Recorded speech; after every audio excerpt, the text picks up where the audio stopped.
এই হচ্ছে ত্রিবেণীর ডাকাত বাড়ি বা কালীবাড়ি। এখানেই নাকি আজ থেকে ৩০০ বছর আগে রঘু ডাকাত মায়ের পুজো দিয়ে তারপরে ডাকাতি করতে যেত। আর যেহেতু এখানেই আমাদের বিবাহটা হয়েছিল, তাই ৩টি বছর পর আবার চলে এসেছি সেই জায়গায়। তাই চলো তোমাদের ঘরে তুলে ধরি। এত জায়গা থাকার পরেও আমরা কেন ওখানে গেলাম, তাই সকাল সকাল আমরা চলে আসি ট্রেনে করে ত্রিবেণী যাওয়ার জন্য। আর ত্রিবেণী যাওয়ার জন্য দেখতেই পাচ্ছ আমাদের পুত্রসোনাকে নিয়েছি।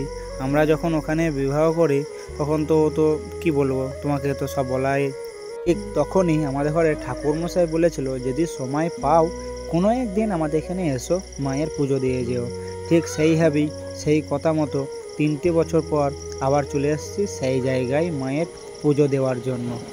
এই যে ডাকাত বাড়ি, এই ডাকাত বাড়ি ডাকাতি কালীর কাছেই রঘু ডাকাত শুনেছি নাকি আজ থেকে ৩০০ বছর আগে এই জায়গায় নরবলি দিয়ে তারপরে মায়ের কাছে পুজো দিয়ে যেত ডাকাতি করতে। তারপরে ওখান থেকে যা কিছু চুরি করে নিয়ে আসতো, ডাকাতি করে নিয়ে আসতো, সবই নাকি এই ডাকাত কালীতলায় রেখে দিয়ে আবারও চলে যেত কোনো জঙ্গলে। এখানে ঠাকুরমশাই আমাদের ঘরে সবটা তুলে ধরেছিল। এই কথা মতো আমরাও যাই মায়ের কাছে পুজো দেওয়ার জন্য। দেখতেই পাচ্ছ মায়ের যে মুটুকটা আছে ওটা নাকি সোনারই মুটুক।